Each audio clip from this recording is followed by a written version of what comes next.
I finished it. I'm sitting in my most recent rehab. It's taken me a full year to finish the construction. This was the longest rehab I've ever done with the most problems. I acquired this house from a friend, and unfortunately, due to some odd circumstances, there was a squatter living here. They didn't want to deal with it. Long story short, I propositioned them to sell me the house and I would deal with it. Partially because I wanted to see what the process was like. I'm sure there are a lot of you out there dealing with the same situation. It's a disaster, it's a headache. I'm in California, and I know a lot of you out there are gonna say that's your first mistake. Believe me, I know. Living in California has its issues, and trying to evict a squatter in California is a tremendous task. So we got them out, started construction on this home. This home is 2 bedrooms, 1 bathroom. It's only 800 square feet. It's super small, but it was neglected for the longest, so it needed just about everything. And in a minute, I'm gonna show you what the house looks like. I'm also gonna show you what the house looks like before, but I'm enjoying the sofa. I'm enjoying some peace and quiet. I'm enjoying the light because the electricity's on. We just finished the heating and AC. Everything is working. The water heater works. It's quiet. It's super quiet. I'm glad this is done. It took a year. It's done. This is actually going to be going into my inventory. So for the longest, I've been fixing and flipping property for a while now. I've been a licensed realtor, but then I got into the whole rehab business. But I was just buying and selling real estate. And now that we're in a market with these inflated prices, I really look back on what I've done wrong and what I've done right over the last 7 to 8 years. And my biggest mistake was selling everything. I didn't hold a single piece of real estate. And it's unfortunate because some of that real estate I got for a really good price. One of my best deals was purchased in Long Beach, had a pool, had a jacuzzi, Spanish style home. I picked it up for about $212, and I ended up selling that for about $550 once I rehabbed it. And this was about 5-6 years ago. But still, I wish I had that house because I can't replace that house for $212,000. But moving forward, because I can't look behind me, I'm trying to acquire and hold. So this house is gonna be a rental. We're gonna hold it, hopefully get a long-term or short-term tenant in here within the next month, and keep on going. The goal is to pull out my money out of this one, buy another one. Just keep recycling this process. So without further ado, let me show you what the house looks like. So this is staged. The houses are typically staged before we list them or do whatever we're gonna do to them. This specific situation was intended as a Airbnb. So I was going through the process, I was working diligently, and I was gonna Airbnb this house because it just felt right. I felt like I could make more money. This is the larger of the 2 bedrooms. We have a Cali King size bed, and I think the room is about 11 by 11 by 11 and a half. It's not a very big room, but we staged it. I started going through the process with the city, and come to find out, the city of Gardena frowns upon short-term rentals. So trying to get this on the Airbnb website was just going to be a tremendous feat, and I decided I'd rather not do that. Let's just short-term rent it. So this is one of the bedrooms. It's kind of nice. Nothing spectacular, it's just a bedroom. But this was completely rehabbed, and now it's staged. The hallway's looking pretty good. I actually have some custom artwork on the wall.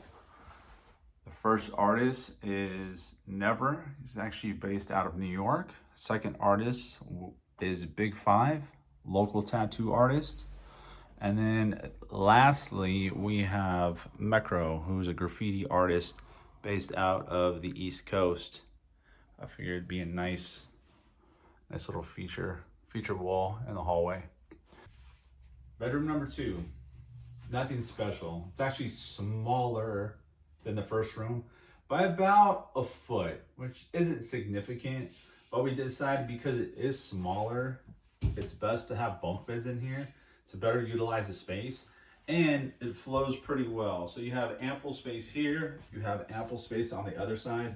My idea to my sister was throw a big beanbag over there, but because we're not staging it any further, this is what you get. 2 beds, simply staged, a dresser, blackout drapes, just so you could sleep without having issues.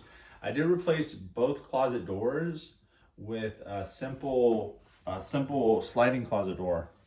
You could get these at Home Depot. All the baseboards were replaced. Light fixture was replaced. We initially had a fan in here, but because we went with the bunk beds, we had to 86 that idea. Central heat and AC, and overall, the place is looking really good. You've already seen the living room, but just to give you an idea, this is how big it is. And it's a lot brighter, and it feels a lot better than when I first acquired it. So we initially had can lights in here, but they weren't working well, so we replaced those. There was a spot for a fan, so we went ahead and upgraded the fan. We upgraded all of the windows, all of the window trim, baseboards. We pulled up some flooring that was down here. It had some laminate floor down that was hiding the hardwood. The hardwood is it's not in great shape.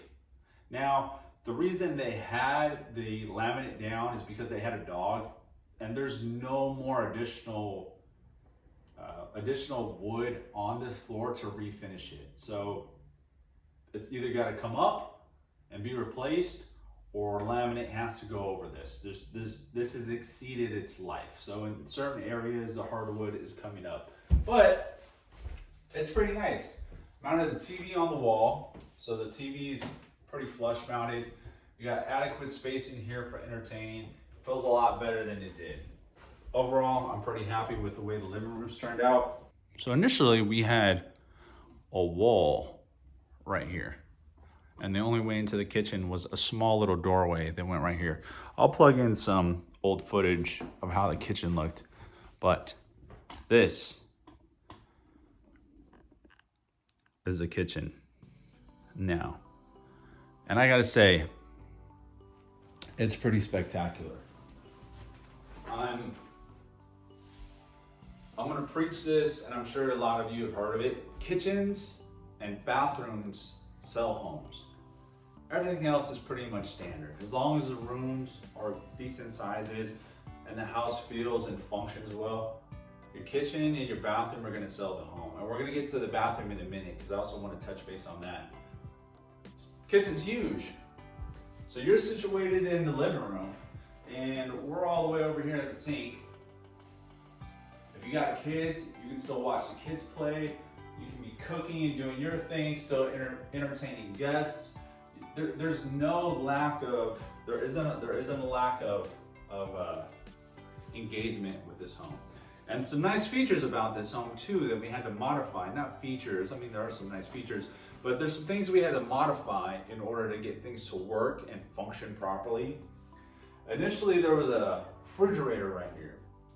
I didn't like the placement of the refrigerator, and in order to open this as much as we needed to, I needed to relocate the refrigerator to that corner. So we decided this would be kind of a coffee bar, or a little area if you want to make drinks, a bar, whatever the case may be. In order to make this work and get this opening as big as possible, this lower cabinet needed to be modified. So I actually modified this cabinet by about 4 inches. And this is a custom butcher block I made. I wanted the custom butcher block to be flush with the wall on both sides, and the cabinet to be flush with the wall as well. And in order to get this nice seamless look, this cabinet needed to be cut back about 4 inches. So we cut the cabinet back. I actually had to cut out the 2 drawers and modify these in order for them to fit. Because if we modified the cabinet by itself and not the drawers, when you go to shut this, the drawers are gonna sit out about there. So both drawers got modified. They have slow close hinges on them. We went with Clee tile that I sourced from online. I think it was like Facebook or OfferUp. Clee tile, all handmade clay stuff. We got a nice upper up here, crown molding. Overall, I like this space. We got rid of the refrigerator and got it over to where all the utility is on this side of the kitchen. So this is where you're gonna be putting in work. This side. You have your apron sink, your standard stove, and a small counter depth refrigerator. The reason I go with counter depth, it's a lot more shallow compared to a traditional deeper refrigerator. And because this is a smaller home, you're probably not gonna need a really large refrigerator, especially with a smaller family. That refrigerator is adequate for 2 or 4 people. If you have a bigger family, you're obviously gonna want a larger refrigerator, but I don't think it makes a huge difference. You have your dishwasher just to the left of the sink, and you actually have a washer and dryer in the corner, which is hidden. And the reason we did that is so it was out of sight.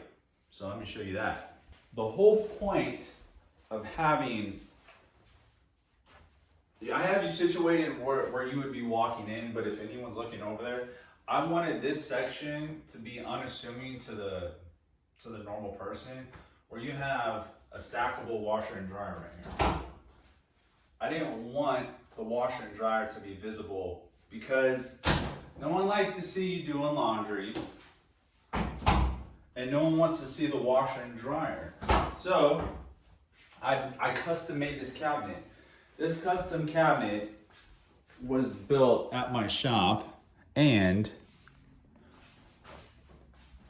it allows you to hide the washer and dryer for one, but I also made the cabinet to accommodate brooms and mops. So I custom made the height of this to have adequate space to hide everything. It's a small home, so you really need to utilize every inch of square footage when you have a home like this. Up top, you have some Tide Pods and stuff, and I also have a section for access. So those of you who need to access behind the washer and dryer, you can do so easily. Just remove this panel, get back there, turn the gas off, adjust any hoses, whatever you need to do, and then simply put the panel back up, and no one even knows it's there. So right now, this used to be a laundry room. The old laundry room was about here. So this was actually a wall right here. We decided to eliminate the wall, make this one fluid room just off to the side. But I think it looks great. We have some quartzite countertops that were sourced from a private party who had an excessive amount of overage from a job site. The nice thing about having something left over from a job site, they tend to get rid of it. So I was able to find some beautiful quartzite and pick it up for a great price. We have some champagne bronze hardware that complements the white cabinetry. And because this is intended as a flip or a short-term rental or a rental, the cabinetry is not the best quality, but is really good. It's just the stuff you would find at a cabinet shop that you would assemble yourself and then put it in. So a friend of mine and I knocked this out in a couple days. We have an apron sink which is also a pretty nice feature. Another nice feature that a lot of people aren't familiar with is an air switch. Instead of having a switch on the wall for your garbage disposal, let me turn this on real quick and show you. You have an air switch right here. So it complements the finishes and your champagne bronze look, they come in every color, bronze, gold, stainless. But it is a nice feature to have an air switch on your countertop. Just looks finished, looks a little cleaner. We have a standard, just a simple oven, nothing special, and then a simple French door refrigerator, which is large enough for all your food.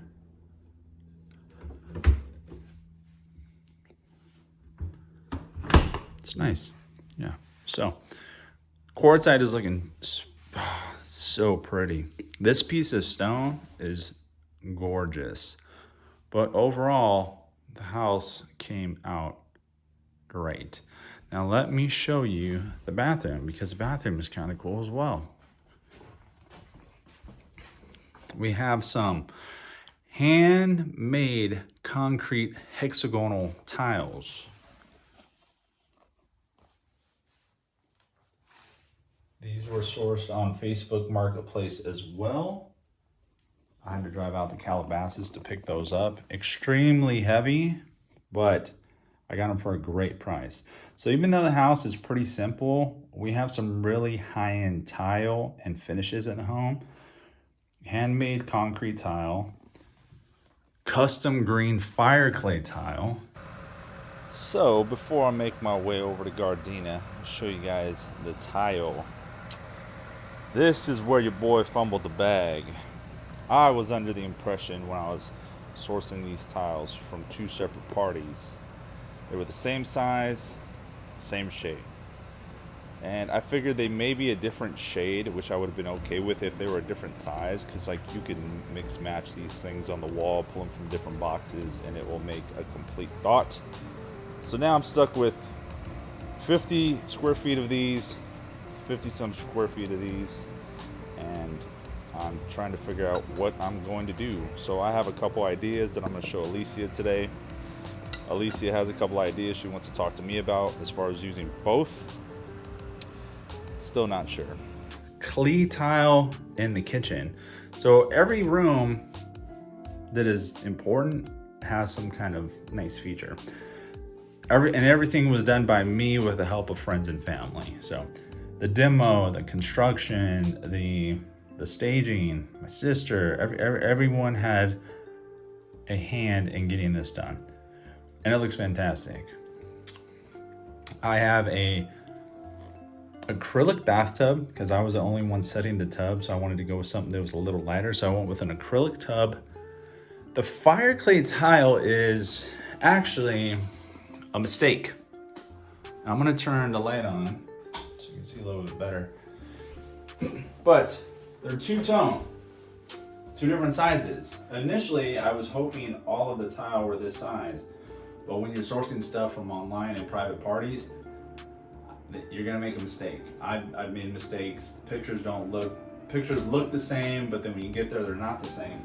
So I sourced this from one party and this from a different private party. Once I picked this one up, I was like, oh, this looks fantastic. Once I got to the second person, I was like, whoa, what just happened? Different color, and I didn't know this. Fire clay has different shades of a single color. This is called seedling green, but they have different shades of that green. And because they're all custom made, it's best to get the same tiles from the same batch. Without getting too complex, we decided to make this work. So we laid out some tile on the floor. I have additional tile at my shop. We decided what was the best pattern. This was it. It came out great. Saved the day. And how am I gonna return tile that I've already paid for from a private party? We have Signature Series Gold finishes, and they look fantastic. Light faucet, very simple vanity. The vanity was purchased on OfferUp, I think for about $180 or $150 or $180. It was like a great price, and because it came with the sink, the stone, and the vanity. Cool thing is it has doors that flip around, so if you want to go for this style, you just unhinge these, flip the door around, and you have that look. One with that. Simple toilet, and you can call it a day. I think one of the cool features in this bathroom, my sister wanted a flush mount mirror, which with a really unique curve to it. I was trying to do something super cool, do all this wiring, and have a pivoting mirror on a linear actuator so we'd be able to hit a hidden switch and it would open. But the placement of that light and the placement of this faucet prevented me from doing that. So I did one better. I put the mirror on some hinges or on some tracks, which allows the mirror to slide open so I can still gain access to this hidden compartment. And without me telling you, you wouldn't know that's a hidden compartment. So you have this. So if you wanted to put some toothbrushes or miscellaneous items or your gun, there you go.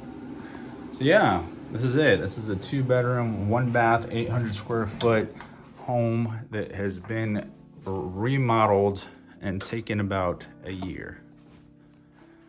Appreciate you guys tuning in, and I'd love any positive or negative feedback.